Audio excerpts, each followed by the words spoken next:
नमस्ते माँ शारदे काश्मीर पुरवासिनी त्वाहं प्रार्थये नित्यं विद्यादानं च देहि मः।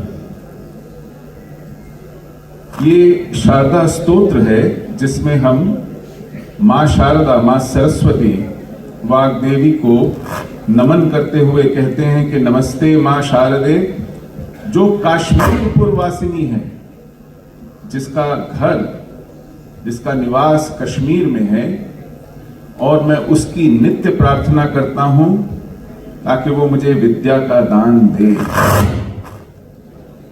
हमारे स्तोत्रों में कश्मीर और कश्मीर में मां सरस्वती का वास करता है। इससे भी अधिक यदि किसी को किसी साक्ष्य की आवश्यकता हो तो मुझे समझ में नहीं आता वो क्या हो सकती है।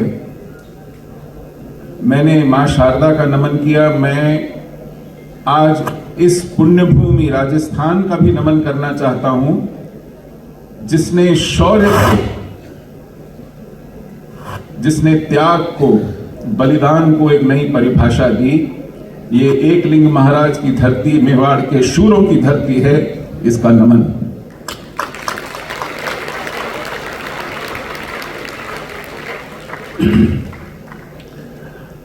कश्मीर के विषय में संदेह इसलिए उत्पन्न किया जाता रहा है क्योंकि हमने इसे विवाद का विषय बनाया। केवल हमारे स्तोत्रों में नहीं, मैं आपको याद दिलाना चाहूंगा कि इस देश के जितने भी प्रांत हैं, केंद्र शासित प्रदेश हैं, राज्य हैं, जिस भी दर्जे में हो, उनमें किसी का भी नाम इतना पुराना, इतना मौलिक नहीं है। जब पंजाब नहीं था, बंगाल नहीं था, बिहार नहीं था, गुजरात नहीं था, तब भी कश्मीर का नाम कश्मीर था। हमारे स्तोत्रों में कश्मीर है, हमारे पुराणों में कश्मीर है, और ठीक अक्षरशः वही नाम है। नाम कालांतर में बनते बिगड़ते रहते हैं। कश्मीर में तो नाम जानबूझकर बिगाड़े गए हैं। अनंतनाग को इस्लामाबाद कहते हैं। इस बार किसी पार्टी ने अपने मैनिफेस्टो में लिखा था कि शंकराचार्य पर्वत का नाम बदलकर तख्ते सुलेमान करेंगे, हारी पर्वत का नाम बदलकर कोहे मारान करेंगे। तो नाम बिगाड़ने की कोशिश रही है। कई बार उच्चारण दोष से नाम बिगड़ जाते हैं, लेकिन कश्मीर का नाम यथावत कश्मीर है, बिना किसी उच्चारण दोष के और बिना किसी की हिमाकत के। और यही कश्मीर, धन्यवाद, यही कश्मीर अपनी ज्ञान परंपरा के लिए बहुत प्रसिद्ध रहा है। इसीलिए वो हमारे शास्त्रों में भी है, हमारे प्रातः स्मरणीय स्तोत्रों में भी है, हमारे इतिहास में, साहित्य में है, हमारे काव्यों में है, हमारे दर्शन में है। जिस भाषा के ऊपर हम इतना गर्व करते हैं, जो हमारी पहचान का आधार है, संस्कृत, उसका व्याकरण कश्मीर में पाणिनि ने दिया। पाणिनि से पहले यास्काचार्य हुए जिन्होंने भाषा के ऊपर अपने भाष्य लिखे। तो आप समझ सकते हैं कि एक अक्षुण परंपरा चली आ रही है कश्मीर में, चाहे वो काव्य शास्त्र हो मम्मट का, चाहे वो ध्वन्यालोक हो, चाहे वो अभिनव गुप्त के सिद्धांत हो, उनकी टीका हो अष्टाध्यायी पर, आनंदवर्धन हो, क्षेमराज हो, क्षेमेंद्र हो, रुयक हो, कैयट हो, इन सब महान ऋषियों की परंपरा, पतंजलि के योग सूत्र वहां लिखे गए। विश्व की ऐसा माना जाता है कि इतिहास की अगर पहली कोई मान्य पुस्तक है राजतरंगिणी, वो कश्मीर में लिखी गई कलहन द्वारा। संस्कृत का आज जितना भी साहित्य उपलब्ध है, अगर उसमें कश्मीर में लिखा गया या कश्मीरियों द्वारा लिखा गया अंश निकाल दें तो क्या रह जाएगा, इसकी कल्पना भी बहुत दुरूह है। तो कश्मीर अनादिकाल से, हमारी जनश्रुतियों से भारत का हिस्सा रहा है, भारत की संस्कृति को पोषित करता रहा है। और भारत की ज्ञान परंपराओं का उद्गम है। देखिए, दुनिया में सभ्यताओं की, संस्कृतियों की पहचान अपने अपने वैशिष्ट्य से होती है। जैसे मैंने कहा, राजस्थान का वैशिष्ट्य इसका शौर्य है। कई अन्य देश हैं, आज दुनिया में उनका वैशिष्ट्य अपनी विज्ञान से, अपनी तकनीकी से है। कुछ देशों का वैशिष्ट्य अपनी संपन्नता से है। कुछ अन्य देश हैं जो लिटरेचर में बहुत से नोबेल ले जाते हैं। बहुत से देश हैं जहां पर लगातार मिस वर्ल्ड और मिस यूनिवर्स आती हैं। किसी देश में तेल के बहुत से कुएं हैं। हर देश का अपना अपना वैशिष्ट्य है। भारत का वैशिष्ट्य उसकी ज्ञान परंपरा से माना जाता है, उसकी सांस्कृतिक विशिष्टता से पहचाना जाता है। जहां अंतरिक्ष में ग्रहों की चाल और गणना इतनी सटीक थी, इतनी सूक्ष्म थी कि आप सैकड़ों साल आने वाले सूर्य ग्रहण को पहले से भविष्यवाणी कर सकते थे। सैकड़ों साल बाद आने वाले किसी अन्य खगोलिक विषय को पहले से बता सकते थे। अमावस्या और पूर्णिमा बता सकते थे। काल गणना का इतना सटीक, सूक्ष्म व्यवस्था दुनिया के और किसी देश में नहीं। और वो गणना कर सके, इसके लिए गणित की बहुत बेहतरीन व्यवस्था थी। गणित के अंदर आप तो सुनते ही हैं कि हमने शून्य दिया, शून्य ही नहीं, हमने सारे अंक दिए जिनको बाद में अरबिक न्यूमरल्स कहा गया। वो अरबी भारत से सीख के गए थे। फिर शर्म आई तो उन्होंने इसको इंडो अरबिक न्यूमरल्स कहना शुरू किया। ज्योमेट्री के ऊपर भारत विश्व में सबसे आगे रहा।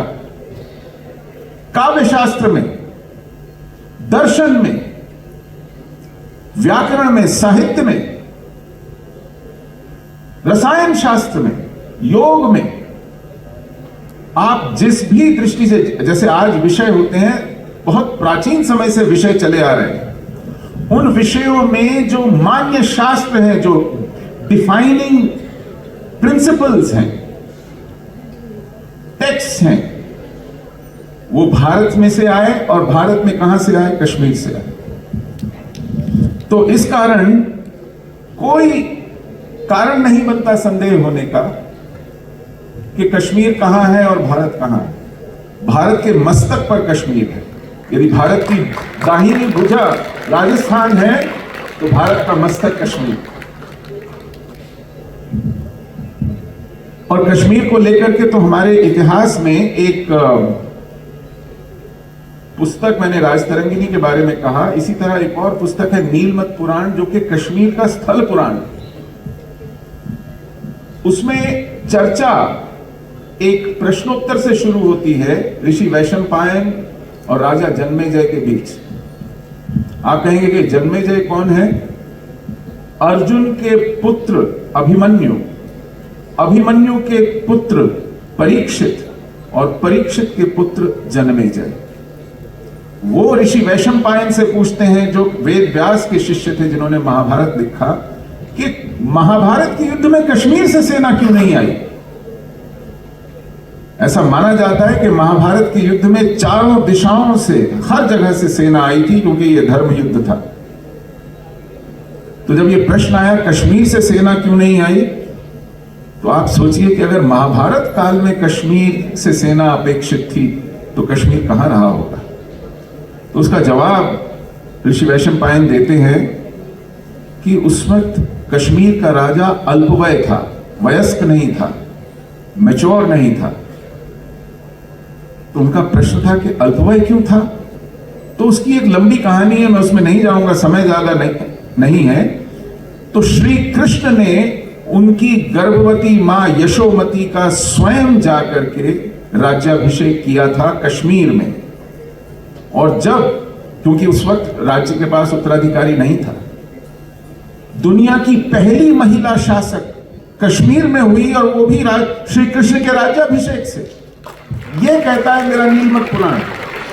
और फिर जब उनका पुत्र हुआ गोनंद II, जब महाभारत का समय आया तब तक वो वयस्क नहीं था, और महाभारत में भाग लेने वाली प्रत्येक सेना के राजा को यह तय करना होता था कि वो पांडवों की ओर से लड़ेगा या कौरवों की ओर से। बहुत डेमोक्रेटिक प्रोसेस था, और ये उसको अपने विवेक से तय करना था, क्योंकि ये धर्म युद्ध था। उसको ये निश्चित करना था कि धर्म किस ओर है, पांडवों की ओर है या कौरवों की ओर है। और क्योंकि वह राजा अल्पवय था, उसके पास यह तय करने की शक्ति नहीं थी, तो कौरवों पांडवों ने मिलकर फैसला किया कि कश्मीर की सेना को आमंत्रित नहीं करेंगे।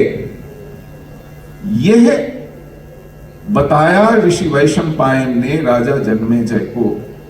यहां से आपको कश्मीर के इतिहास की पुनः पुष्टि मिलती है। तो कश्मीर के इतिहास में कहां कहां जाएं? मैंने आपको ज्ञान परंपरा के बारे में बताया, और यह ज्ञान परंपरा केवल सनातन हिंदू वैदिक मत कहे जाने वाली परंपरा में ही नहीं थी। बुद्ध के 300 साल बाद कश्मीर में चौथी एक बहुत बड़ी बुद्धिस्ट इंटरनेशनल बोलते हैं इतिहास में, एक बड़ा बौद्ध समागम हुआ, और उस समागम में से, विचार विमर्श में से, महायान बुद्धिज्म, महायान बौद्ध परंपरा का उदय होता है। उस महायान बौद्ध परंपरा को फिर भारत से यानी कश्मीर से तिब्बत और चीन ले जाने वाले पद्मसंभव थे। पद्मसंभव को दूसरा बुद्ध कहा जाता है, कश्मीरी थे। कुमारजीव थे, कश्मीर के एक राजकुमार थे, जो उसको चीन के बाद कोरिया ले गए, मध्य एशिया ले गए।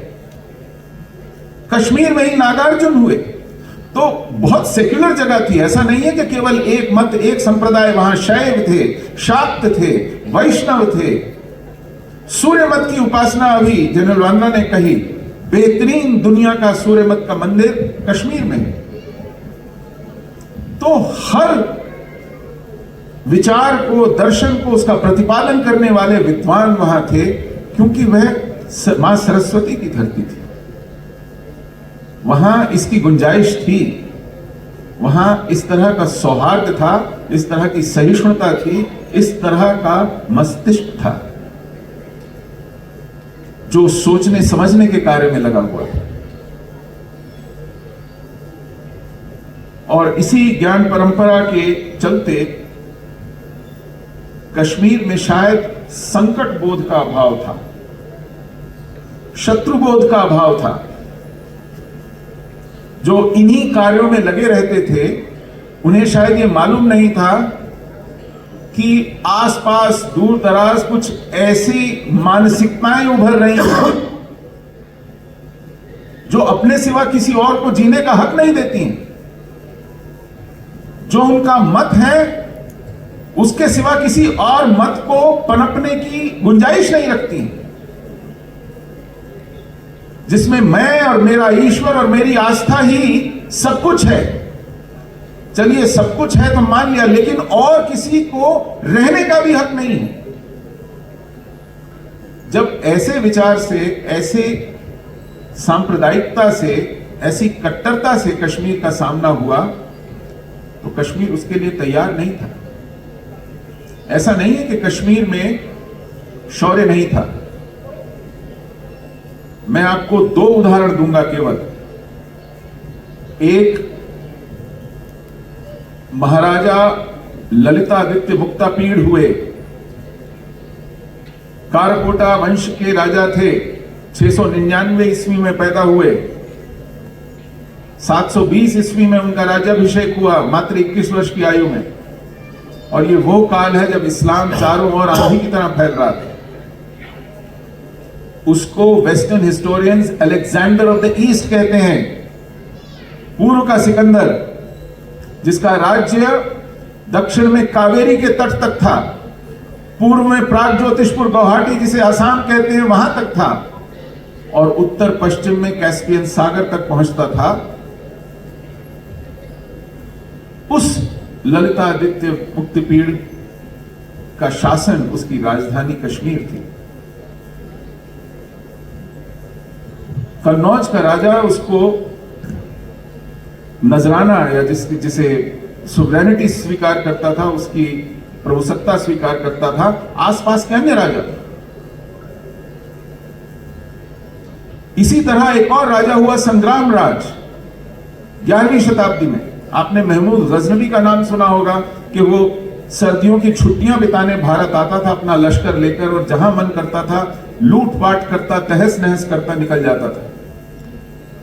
और फिर हाथियों पर सैकड़ों करोड़ों का सोना चांदी माणिक्य लेकर हजारों लाखों को दास बनाकर मंडियों में बेचने के लिए ले जाता था जबरदस्ती। वो महमूद गजनी 2 दफे उसने कश्मीर पर चढ़ाई की और दोनों दफे उसको मुंह की खानी पड़ी। संग्राम राज उस समय कश्मीर का राजा था। आपका इतिहास आपको अपने देश की शौर्य गाथाएं नहीं बताएगा। आपका इतिहास आपको मुगल वंश के नाइयों और चपरासियों के नाम याद करा देगा,